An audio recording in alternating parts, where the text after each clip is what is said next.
What is going on, guys? Mark from Double Clutch Auto Reviews here. Thank you so much again for tuning in for another how-to video. Today we are going to replace the starter on my 2008 Honda Accord V6. This specific motor is the J35Z2 and I also have a 6-speed manual transmission. So I recently noticed over the last couple of weeks that my car was just a little bit hesitant when it wanted to start. Usually it just starts right up, and I noticed it was kind of just zoom and then it would start up. I actually thought it was going to be the battery, so I went to the local AutoZone and had my battery tested. Apparently my battery was fine, but literally in the AutoZone parking lot, my starter went out. And I think it was my starter based on the symptoms that the car was giving me. It was a little bit hesitant to start, but it wasn't really that bad. It still started, and then it just went out immediately. And when I went to go start it for the first time leaving AutoZone, I just heard one click, and then after that, I heard absolutely nothing trying to start the car. But my battery still tested okay. Your battery is one of the first things you have to try and diagnose to make sure that this isn't the problem before you go thinking it's your starter. One of the other things I checked was my clutch safety switch. This is only on manual transmissions, but as you can see here, this is your clutch safety switch mechanism, and I made sure that that looked like it was in working order. I unplugged it, plugged it back in, everything seemed fine. And I also don't think that it's my clutch safety switch, because when I was in the AutoZone parking lot, I had some people come outside and push me, and I actually got it pop started in second gear. And then my clutch worked perfectly fine after that, so I don't think it's my clutch safety switch also. So we'll get started with the process. This seems to be overall relatively simple. This is my first time doing this, so bear with me, but let's try it out. So I have the starter motor here, and please make sure that you get the correct one for your specific transmission. Mine's a manual, mine is designed for a manual. So first order of business is, of course, take out our battery, and our starter is conveniently located underneath our battery, so we have to remove it anyway. Of course, remove the negative terminal first, and forgive me, I don't have a proper crescent wrench, but I'll do it with this. I don't have many tools here with me, so just bear with me. You probably could use a different wrench to get this off. And voila. There we go. So as you can see, I have a little bit of corrosion here. That's not necessarily good, but that's not that bad. I don't think that was the culprit of why my car isn't starting, but if you have some major corrosion, especially at the positive terminal on your battery, that can cause your car not to start. But like I already said, I already checked my battery, and that's not that bad, so I don't think that's the issue. Next, we'll take off this bracket right here that holds the battery in. It's a 10mm socket. I'm just using a socket wrench and extension. Always use the smallest socket that you can fit on whatever you're trying to take off. Squeak, squeak, squeak. So as you can see right down there, that little hook, you just kind of have to wiggle this bad Larry out of it as such, and then you can pull this bracket off. I'll try to pull this out. All right, set that aside. Pull our battery out. So now we can pull this piece off. It's essentially the battery holder, so to speak. Looks like there's a little clip over here, and that just comes out relatively easily. So now taking a look down here, as you can see, that looks a lot like our starter. Here is the brand new version, and it looks pretty much just like that. So that's where we have to get to. So taking a look at our new starter, we can take a look at where all these bolts are gonna go, so we have an idea of actually what we have to take out and put back on. So of course we have here and here. Those are gonna be the two biggest ones.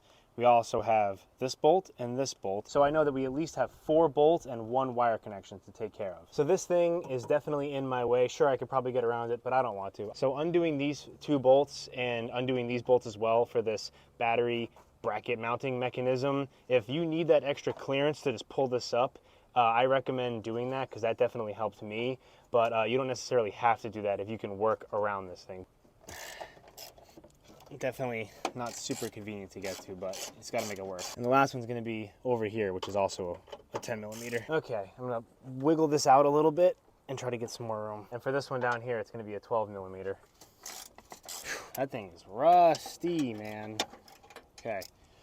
With that sucker finally out. So as you can see, this black cap right here, I'm going to touch it with the end of the flashlight right there. That is part of the ignition wire. We're going to remove that with a 12mm socket. This is a little bit cumbersome to get to, but you can stick your hand under here and just have to kind of feel it. Thankfully, gravity's in our favor in this direction. Oh, wait. Okay, got it. So removing those bolts was a good idea, because now I can just yank this up a little more. Oh, there we go. Yay! So I just pulled that off, as you can see. So now I'm going to take off this 17mm bolt. A trick is to like put the socket wrench around this wire so you have a pretty straight shot. There we go. Come on, you. Oh, wow, that's tight. That's literally all my body weight. Okay, here we go again. 3, 2, 1. I'm like moving the entire car. So because we have absolutely no tools here in Florida, this is gonna be my breaker bar. And it actually worked. It worked. So typically Honda OEM parts are an 8mm for this bolt right here, but the aftermarket ones are a 10. I have an aftermarket brand new one, but this one I'm pretty sure is my OEM one based on how it looks. So it finally pooped itself out at 150,000 miles, but we'll start off with the 8mm. And thankfully it's spinning. There we go. Bolt 1. I'll have to do the other side way down here, pretty much blind, so this is not going to be easy. All right, this is really tricky because you're going in blind, but I took the socket off, felt it with my hand so I had more dexterity, and now I'm going to put the wrench back on it and go from there. Here we go. So you see the top bolt right here? I took that off, there was nothing in the way, but the reason why you can't take this part of the wire off because that bottom bolt is literally what's holding that on. Can you see that? Right there, that bottom bolt is holding this wire on, so you can't just pull that off first. That's what I tried to do. Don't try to do that. You just gotta unbolt it, and then that wire will come off with the bracket. So as you can see, this is really a big pain in the ass to try to get out, but to get this bolt out, you have to like kind of position it higher up and then slide it as far as you can, and then you can finally pull this out. Whew.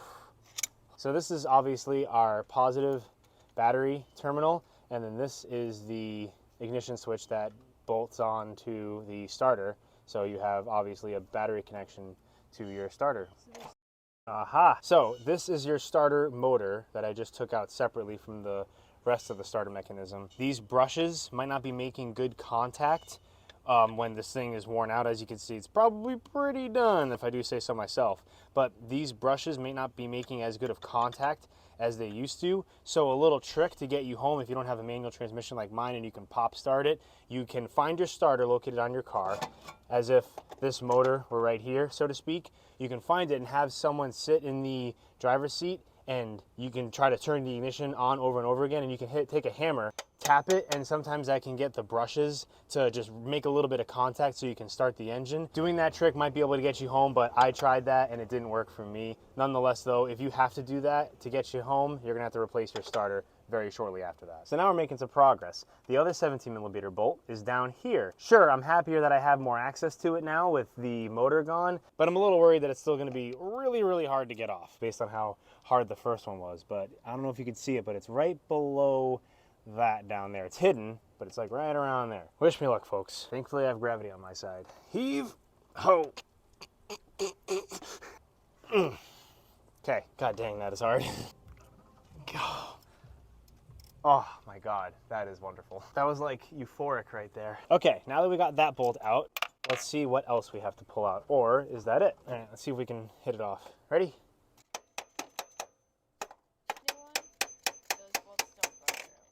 Boom! Okay, so this clip right here, now that we have access to it, you just pinch the end of it and it should eventually pull off. Here we go. Eureka.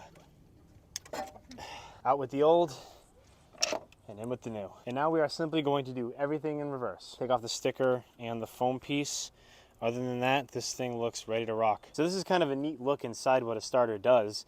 This goes into your transaxle and it mates to your flywheel. And as you can see, when you activate it, this shaft pulls out and then these gears hit your flywheel and that turns over the engine. That moves the crankshaft and whatnot to actually turn the engine over, and then the fuel injection gets fuel into the engine, and that's how you start your car. And then obviously when you let go of the ignition switch, it retracts back. As you can see, like this is you starting and then let go. You know how if you start your car and you keep holding the key in and it goes, that's because the gears are rubbing against each other. So that's why it retracts like that. And then this is your starter motor, obviously. This spins these gears and that's how it activates. How cool is that? So now placing in our new starter, just gonna slide it in and make sure it mates up.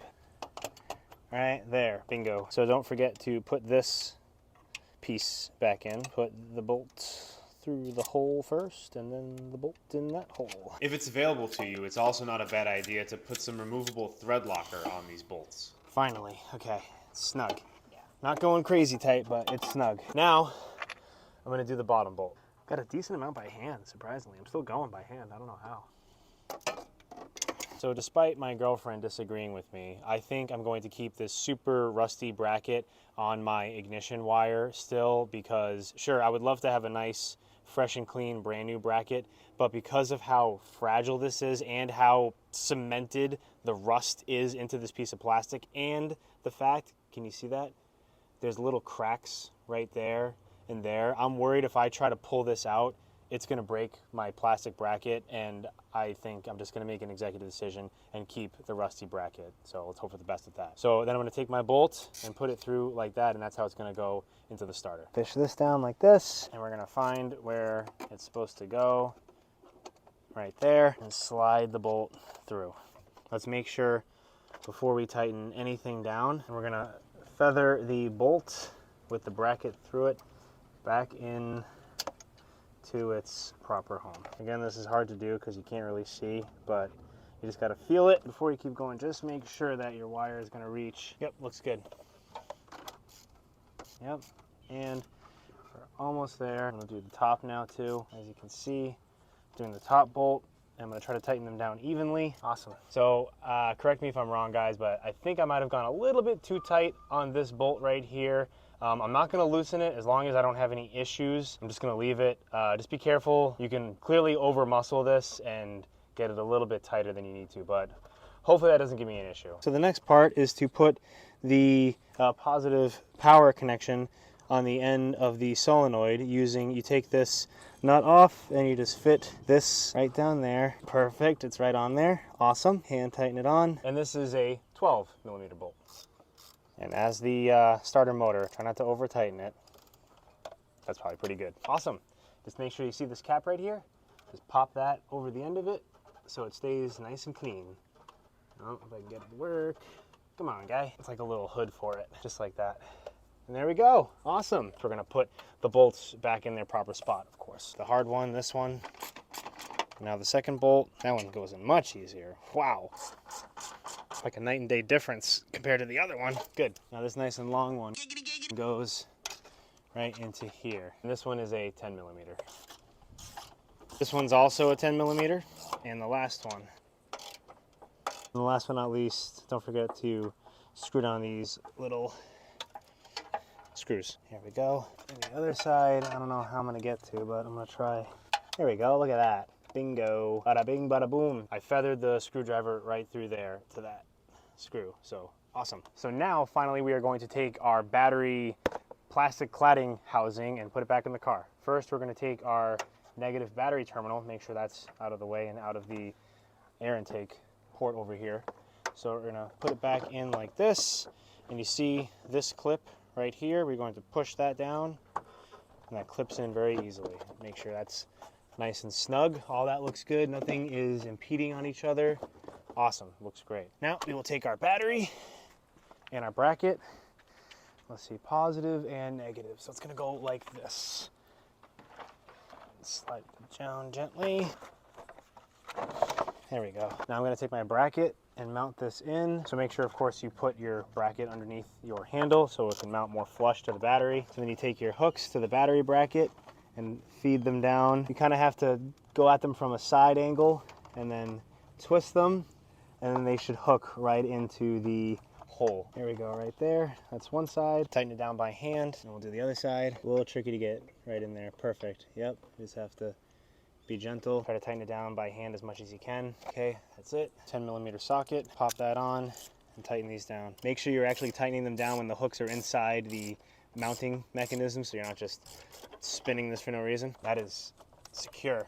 Great. And now, last but not least, the finishing touch, we connect our battery again. So of course, we're gonna do positive first. Pull this back up here, put that right on there. And while you're at it, of course, clean the corrosion off. I did that earlier, so we're good with that. See if I can actually not be an idiot and use a socket this time. Perfect. And then our negative. That looks good to me. Make sure you remove all of your tools and whatnot from your engine bay. You do not want to leave them in there by accident. All right, folks, now the moment of truth. Here goes nothing. A little nervous, not gonna lie.